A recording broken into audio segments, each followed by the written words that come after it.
Vous avez démarré par les problèmes que l'enduro a pu connaître dans le passé. Est-ce que c'est toujours une victoire de savoir que cette course va avoir lieu dans une dizaine de jours?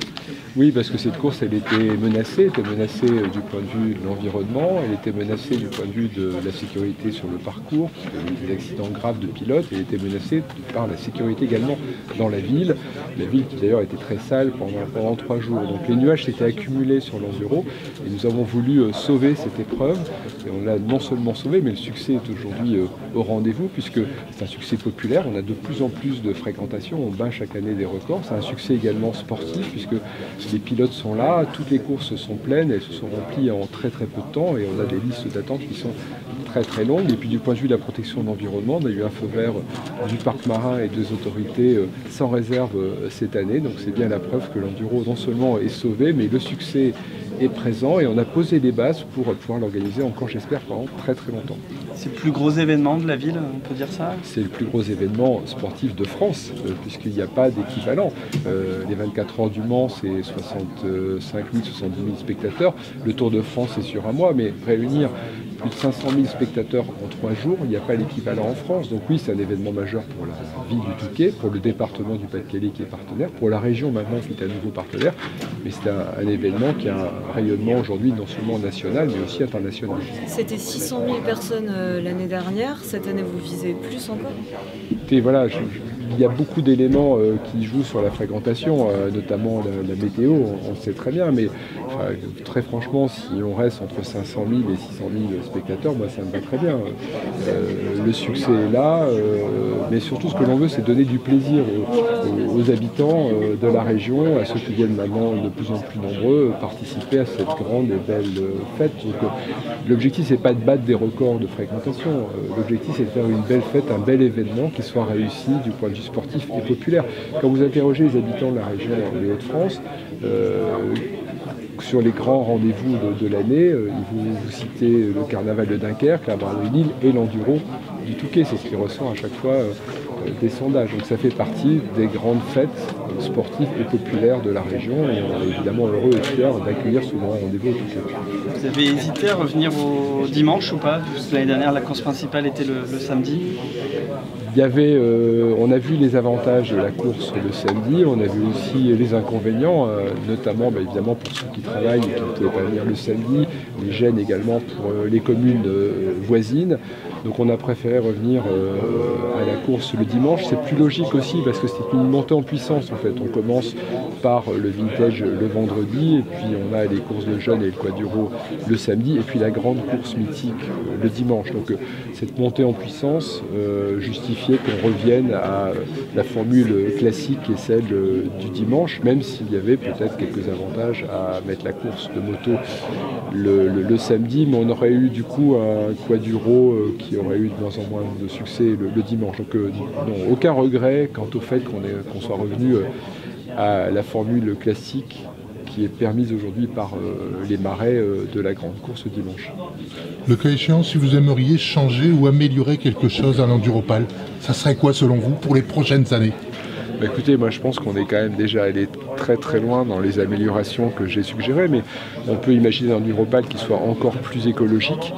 Et pour ça, il ne faut pas se focaliser sur les motos. Moi, j'attends, j'avais proposé d'ailleurs il y a quelques années, j'étais l'un des premiers à ce qu'on mette en place des motos électriques, mais on sait que ça n'est pas encore au point. Et idéalement, moi, ce que je voudrais, c'est des motos électriques et de plus en plus de spectateurs qui viennent par le train. Parce que le bilan carbone de l'enduro, c'est celui des motos, mais c'est celui également des spectateurs, et de par les moyens qu'ils utilisent pour venir au Touquet. Donc un enduro qui soit plus vertueux du point de vue de l'environnement, une ville qui soit définitivement propre pendant les 3 jours. Du point de vue de la sécurité, on est allé très trop loin, mais on peut aller encore plus loin encore. Donc un environnement, un enduro qui soit respectueux de l'environnement, qui soit propre et sûr. Et un enduro qui reste toujours plus spectaculaire et intéressant du point de vue sportif. Je pense qu'on a encore des marges de manœuvre. D'ailleurs, quant à attirer les grands pilotes français mais également étrangers, notamment du motocross. Il y a quelques stars qui ne sont pas encore là, qu'il faut arriver à les décrocher pour en faire définitivement un rendez-vous de tous les passionnés de moto et de tous les champions de moto, quels qu'ils soient, sur sable ou en motocross. Le cas échéant, un Enduropal avec des motos électriques, ça serait envisageable? C'est envisageable, mais pas dans l'immédiat, parce qu'on sait que les moteurs sont sollicités de telle façon sur le sable que les moteurs électriques n'ont pas encore la puissance nécessaire, l'autonomie nécessaire pour pouvoir, pendant 3 heures, affronter l'épreuve. Mais je pense que ça arrivera un jour, et quand on aura franchi cette étape, on aura un enduro qui sera encore plus vertueux du point de vue de l'environnement, même si de ce point de vue-là, comme j'expliquais pendant la conférence de presse, on a fait énormément de progrès en quelques années. Si on peut revenir d'ailleurs rapidement sur les avancées environnementales que vous avez, les choses que vous avez mises en place, notamment que vous allez mettre en place cette année. Pour ce qui est des spectateurs qui viennent voir l'enduro, on a un partenariat avec la région des Hauts-de-France et la SNCF qu'on va renforcer. On a mis en place et on finance une application aussi pour développer le covoiturage. Ça, c'est un axe important. Et puis ensuite, du point de vue de la protection de l'environnement, on sait qu'on ne pourra plus marcher le long du pied de dune entre Stella et le Touquet, c'est absolument nécessaire. On a mis en place une zone de reposoir également pour les oiseaux et les phoques dans la baie de Canche, où les spectateurs seront interdits. Voilà, c'est tout un ensemble de mesures qui fait qu'on a eu cette fois-ci le feu vert du parc marin, ce qui est tout à fait nouveau, sans réserve, et on va continuer évidemment dans cette bonne direction, parce qu'on tient absolument à préserver cette course, et on sait que pour la préserver, il faut que l'on soit attentif à la question de l'impact de l'enduro sur l'environnement. Ça c'est nouveau, hein, le pied de dune, etc. c'est nouveau. Le pied de dune, non, c'est pour la 2e année consécutive. La zone de reposoir sera plus importante encore que l'année dernière. Voilà, c'est des premières mesures qu'on a mises en place l'année dernière et qu'on renforce cette année.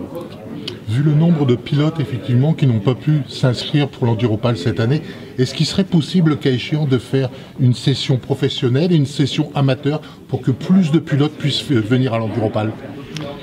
Non, parce que le principe de l'enduro, c'est le mélange des professionnels et des amateurs, justement. C'est les grands champions et les poireaux. Et il faut absolument garder cet état d'esprit, tout comme il fallait garder l'état d'esprit du vintage. Certains ont voulu en faire une 2e course à côté de la grande course du dimanche. Moi, je ne suis pas d'accord. Voilà. Donc, chaque course doit garder son état d'esprit. Et donc, pas question de séparer les professionnels et les amateurs. Après, bon, voilà, le fait est qu'il est difficile de s'inscrire, mais c'est le principe même du succès de la course. Et on ne peut pas avoir plus de pilotes, parce que là aussi, on augmenterait la pression sur justement le milieu naturel, ce qu'on ne veut pas. Donc, on a un équilibre qui a été trouvé. On n'ira pas plus loin que 1300 pour des raisons de pression sur l'environnement, pour des raisons de sécurité aussi, parce qu'au bout d'un moment, s'il y a trop de pilotes sur le parcours, on met en danger aussi les pilotes. Donc, on est aux limites de ce que l'on peut accepter, de ce que l'on peut faire. On n'ira pas plus loin, ça c'est certain. Le cas échéant, avez-vous déjà piloté une motocross?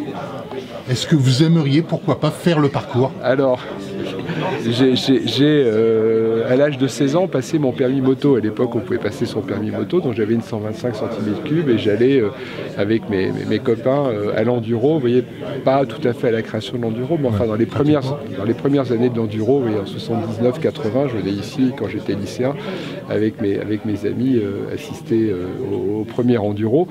Donc j'ai toujours eu la nostalgie de l'enduro, de cette ambiance absolument incroyable, qui est unique et qu'on retrouve à chaque fois. Donc oui, j'ai toujours aimé la moto, j'ai toujours eu une moto chez moi et j'ai toujours fait un peu de moto. De là à faire le parcours et aller... vous savez, il faut quand même avoir d'abord la moto, je ne l'ai pas, et ensuite il faut avoir un minimum d'entraînement, et là c'est le temps qui me manque. Donc ça m'a tenté quelquefois, l'idée m'a caressé, mais non, franchement, j'ai jamais eu le temps nécessaire pour m'entraîner, et je ne veux pas aller me lancer sur un parcours de moto sur sable sans avoir au minimum quelques heures d'entraînement à une plage. Donc pour le moment, je ne les ai pas. Je suis trop pris par mes fonctions différentes, notamment de maire, et la priorité, c'est de m'occuper des administrés avant de m'amuser. Merci.